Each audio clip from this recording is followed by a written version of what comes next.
신천지의 문제는 성경을 문자 그대로 해석한다는 점입니다. 그리고 말맞추기식의 짜집기를 통해서 성경을 해석한다라는 점인데 사실 이런 식으로 하면은 몇백 개도 만들어낼 수가 있겠죠. 예수님께서는 분명히 오른손이 죄를 지으면 오른손을 잘라내라고 하셨고, 그리고 또 눈이 죄짓게 하면 눈도 빼내라고 말씀을 하셨단 말이에요.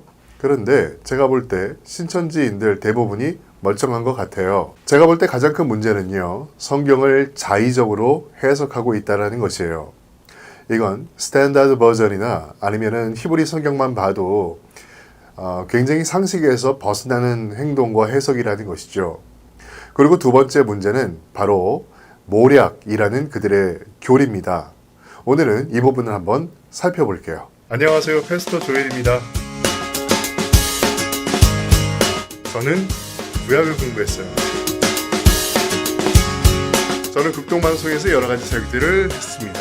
우리는 주의 어린이 좋은 아침입니다. 사랑의 뜰한 행복한 저녁 즐거운 라디오.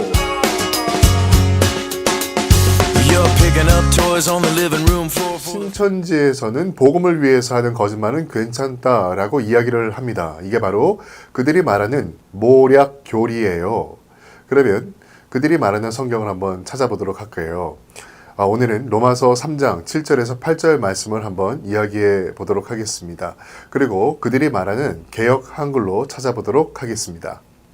그러나 나의 거짓말로 하나님의 참되심이 더 풍성하여 그의 영광이 되었으면 어찌 나도 죄인처럼 심판을 받으리요. 또는 그러면 선을 이루기 위하여 악을 행하자 하지 않겠느냐. 어떤 이들이 이렇게 비방하여 우리가 이런 말을 한다고 하니 저희가 정죄받는 것이 옳으니라. 바울이 전도를 위해서는 거짓말을 해도 괜찮아 라는 이야기를 했다는 것이죠. 정말 바울이 그런 말을 했을까? 요 구절만 보면은 충분히 그렇게 생각할 수 있을 것 같아요. 왜냐하면은 바울이 한 말이 맞으니까요. 로마서를 보면 로마서 1장에서는 이방인들에게, 또 2장에서는 유대인들에게 정죄를 하고 있는 모습을 볼 수가 있어요. 유대인들 입장에서 봤을 때는 바울의 말이 굉장히 기분이 나쁘죠.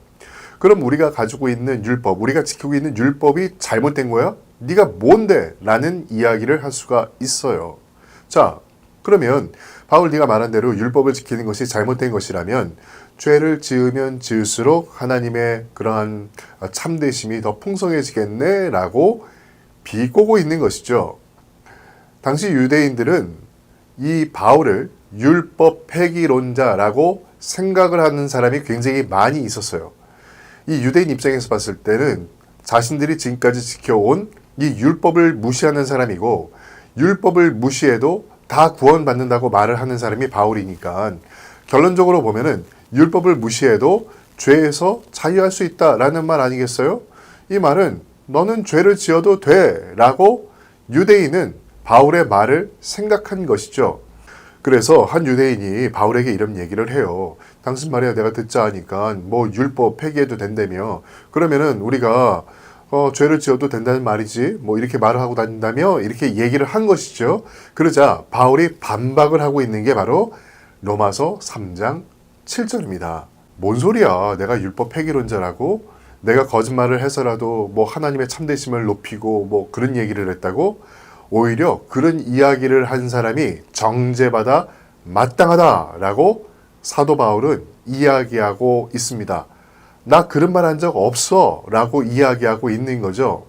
그런데 어떻게 신천지에서는 이것을 거짓말을 해도 된다라고 해석을 하고 있냐 이거예요. 이것은 앞뒤 상황을 쏙 빼버린 채 이 문장만 인용하고 있는 것이죠.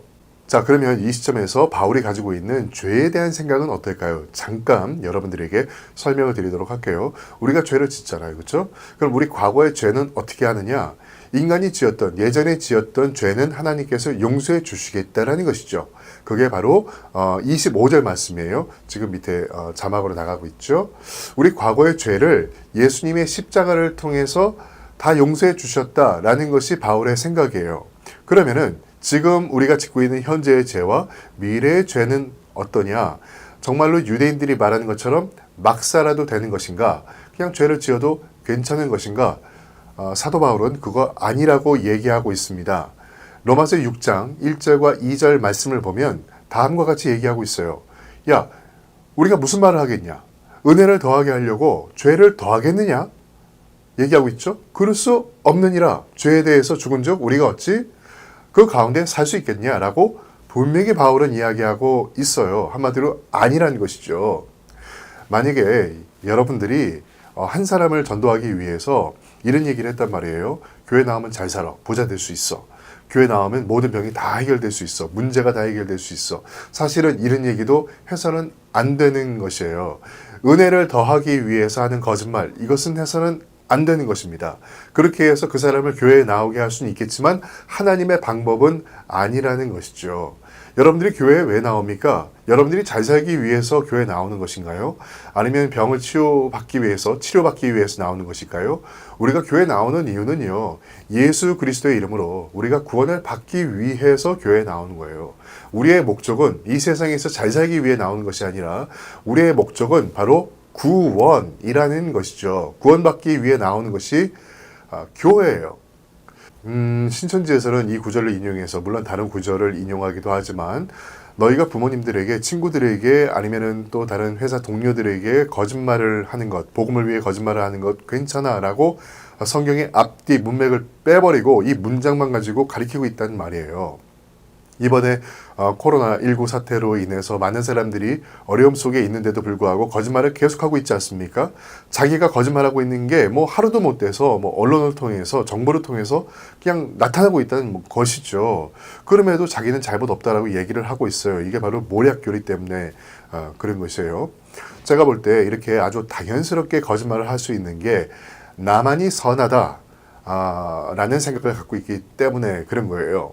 나는 선하니까, 나는 신천지인으로서 선택받은 사람이고 선한 사람이니까 악한 사람을 구원하기 위해선 내가 선한 거짓말을 해도 괜찮다라고 이야기하고 있는 것이죠. 근데 이것은 분명히 성경적인 해석이 아니라는 것을 여러분들에게 말씀드립니다. 사도 바울은 자신에게 이런 누명을 씌운 사람들에게, 그리고 성경을 잘못 해석하고 있는 사람에게 이렇게 이야기를 하고 있습니다. 그들의 목구멍은 열린 무덤이고 혀로는 사람을 속인다. 그들의 입술에는 독사의 독이 있다. 그들의 입은 저주와 독설로 가득 찼다. 그들은 사람을 죽이려고 바쁘게 움직이며 그들이 가는 곳마다 멸망과 비참함이 있다. 그들은 평화의 길을 알지 못한다. 그들의 눈에는 하나님을 두려워하는 것이 없다. 신천지가 말하고 있는 모략의 교리라는 것이요, 마키아벨리즘과 굉장히 유사합니다. 이 마키아벨리즘이 뭐냐 하면요, 목적을 위해서는 수단과 방법을 가리지 말라는 것과 똑같은 것이죠. 하지만 이런 방법, 목적을 위해서 거짓말을 해도 괜찮다라는 이런 방식은 절대로 성경의 방식이 아니라는 것을 여러분들이 기억하시기를 바랍니다. 지금까지 조엘이었습니다.